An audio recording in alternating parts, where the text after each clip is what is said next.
it's been a while since we've checked in, but if you haven't seen any of these videos before, my name's Em, this is Obi, and I'm training towards my first ever marathon. Right, you can go down. So yeah, I've had a bit of a break from making videos, lots has gone on, but the point of this video is at the end, hopefully, you'll see me running a 30k, which is the first sort of challenge that I've been training for towards my first ever marathon, as that in-betweeny distance between the half and the full. But before that, I actually had a lovely week-long holiday in Sharm el-Sheikh, Sharm Babes. I took some footage because I managed to do some runs. We had quite an active holiday. We played some tennis, did a few runs, a few walks. We hiked up Mount Sinai, which was amazing, but I'll just put a little video up now of some of the little highlights just to ease you back into my little vlogging diary.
Today we're going to do our last long run before we do this 30k next Saturday. So today I'm aiming for 8 miles. The sun's out, it's a nice day. I haven't really done a long run in a while, but we're going out for 8 miles. We're going to take it easy if we need to take it easy. We're going to go for it if we feel like going for it.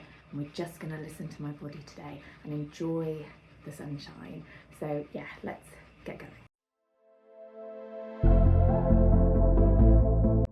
The sun's out. It's just behind a cloud now. But basically, sun's out. I didn't need a long sleeve top. I've got my shorts on. I'm just going out for like over an hour doing my favourite thing. So there it is. There's the sun. So it doesn't matter if I'm slow. I've just done my first mile at 9:26, which is way slower than what I've been training to. But I'm just trying to be, mindful and grateful that my body is moving and that I get to do this. I get to do this on a Saturday and enjoy the first nice weather.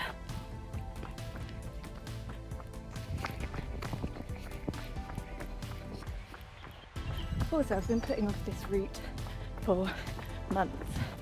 Literally months, because there's 3 really horrible hills in it, but of course this 30k is hilly, so I need to do it. So yeah, just trying not to think about it too much at the moment. It's a relatively nice loop, but yeah, oh, sunshine.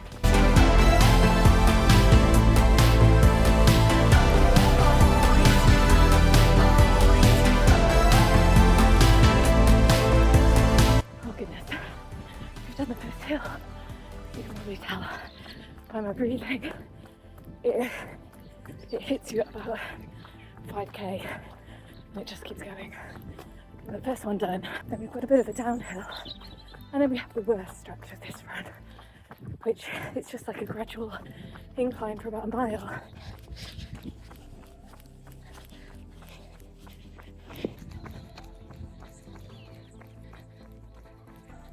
We're on the gradual incline, just coming up to what is the worst hill of the whole run, and we're just over 4 miles.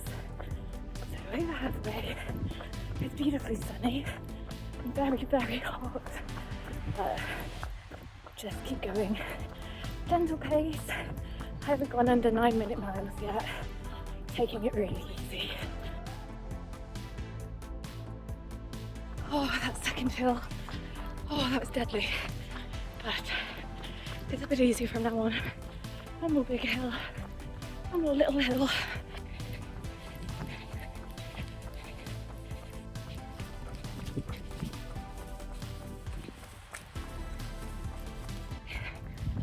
Almost at 7 miles. I'm flagging a bit now, to be honest with you. I haven't had a gel. I've had a bit of water, but I just want to make it back now. But the sun's out and it's just been so nice.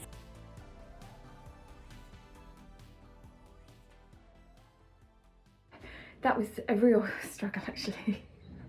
I loved it. I had such a great time. It was sunny, going up and down hills was just like a real tonic for how I feel at the moment, sort of that, you know, you have that struggle going up and then that relief going back down, and that immediate feeling of feeling proud because you've got up the difficult thing. I don't feel that I'm where I was, say, 3 weeks ago, but I also feel really proud that I'm going to do a 30k, and I feel like grateful that my body is able to go out and do a run, an 8-mile run on a Saturday morning. So yeah, it was just so nice to be out. And I think I've said before, there's certain times when going out for a run just feels like it fixes most things, and that was one of those times. I think it's just such a nice day. We've needed some sun, and just being able to go out and have that moment for yourself was great. So yeah, I'm not going to do much else today, but yeah, last long run before the big one. So there we go.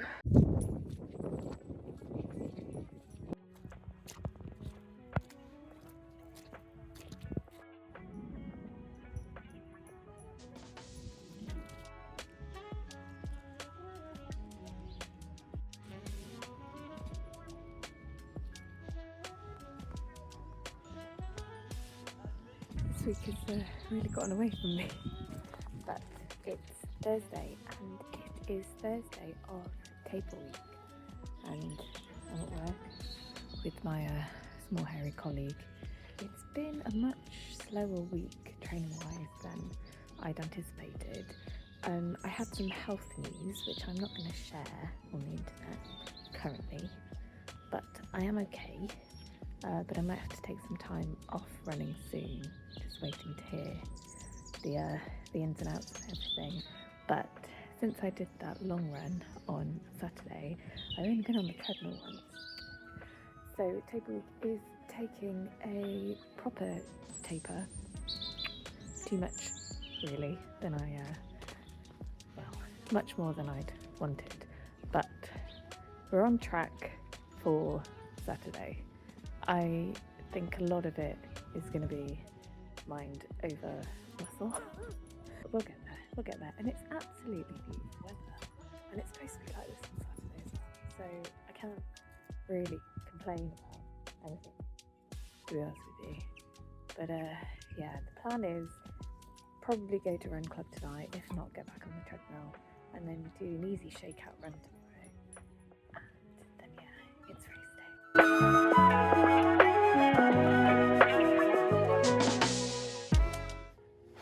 I've got no natural light. The washing machine is going, so I might play a main character role in this video, but It is Friday night. It is the night before the race, my first race of the year, and probably the least prepared I've ever felt for a race.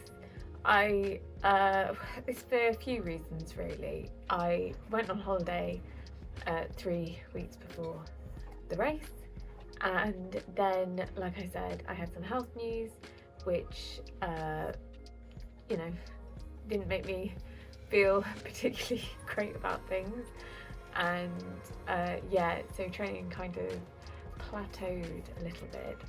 But the plan is to remember what I've been saying for this whole sort of training block up to this point, is that running is my favourite thing, and if I'm going to be going for a run, I want to be enjoying it. Even though tomorrow I might not get the times which I'm aiming for, that doesn't matter. It shouldn't matter, because I'm going on this run for me. I'm going to enjoy myself. I'm going to go look at the views. I'm obviously doing it for a challenge. That's why we do the runs. But also, I've never done this distance before. So whatever I do tomorrow, it's going to be a PB. If I have to walk some of it, I have to walk some of it. And I'm trying not to talk myself out of feeling strong and feeling powerful, even though I don't feel like that currently. I am looking forward to it, but I have got race night jitters and just feeling underprepared and therefore overwhelmed, which I'm sure is fine, because you can channel that into something good. I've eaten pizza, I'm drinking loads of water. What I've always done is had a beer the night before a race. That's my ritual.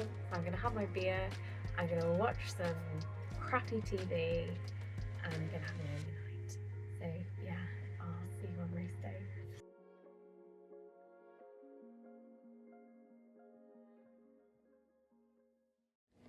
I've just had to distract myself all the way through breakfast because I'm so nervous that I couldn't eat properly, so I played backgammon on my phone whilst shoveling porridge mindlessly into my face. But it's race day and it's really beautifully sunny. There's a light frost now, but I think that might clear by the time we're running, and I'm ready. I'm just waiting for Ryan to come and pick me up, and then I'm gonna go run 18.6 miles.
the day after race day and my legs hurt.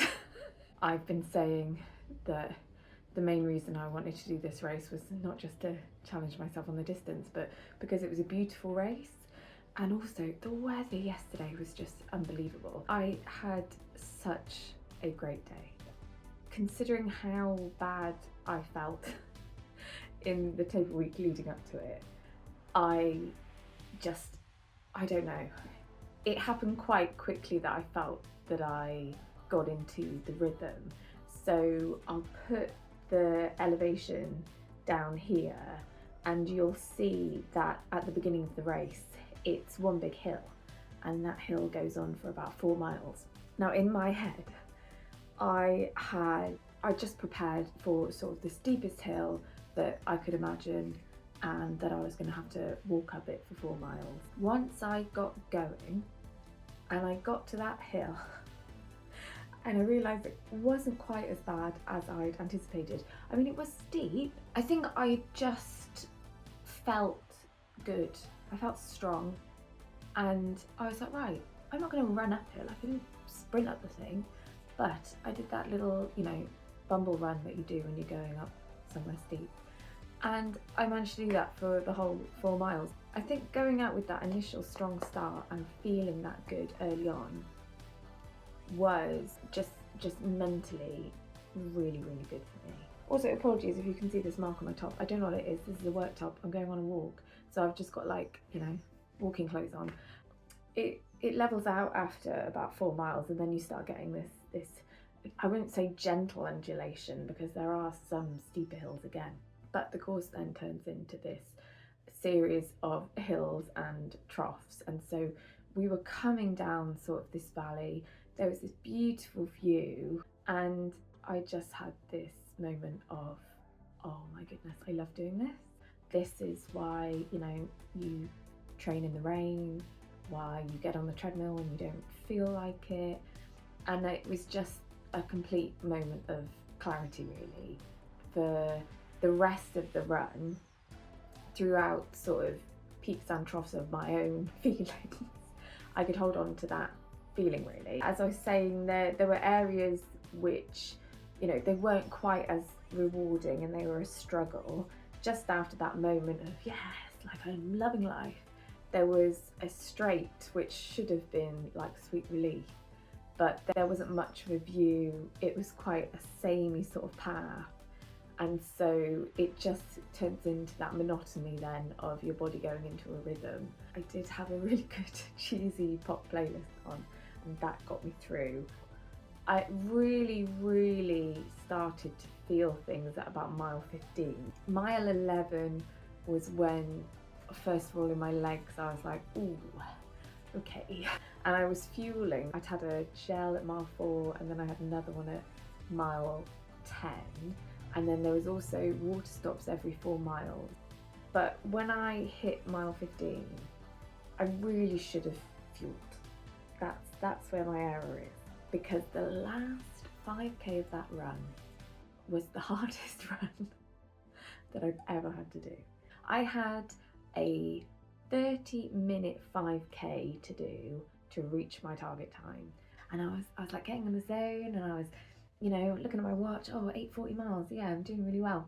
And then we go over this bridge and it's another incline and that's when my legs just were like, no, I'm not taking you any further. So I had to walk.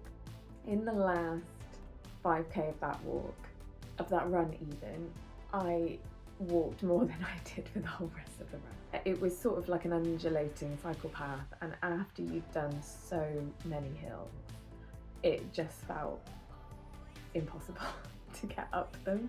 As you come up into the town and you have spaced out quite a lot at that point. So obviously when you start the race, you're surrounded by, hundreds of people. And then by that point, I found myself by myself. I could see a lady kind of in the distance. And so you're running up into the town and people are screaming at you. That gives you the last lift that you need. And after seeing Ryan a couple of times around the course, he was there at the finish line waiting for me so I could give him a good wave and cross that finish line, got my banana, got my pop, had some chips, and then kind of said to Ryan, oh my goodness, I literally can't believe that I did that.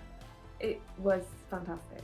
If you're thinking about doing it, or if you want to challenge yourself and you can get there, the Rhayader around the lakes 30k was a spectacular run.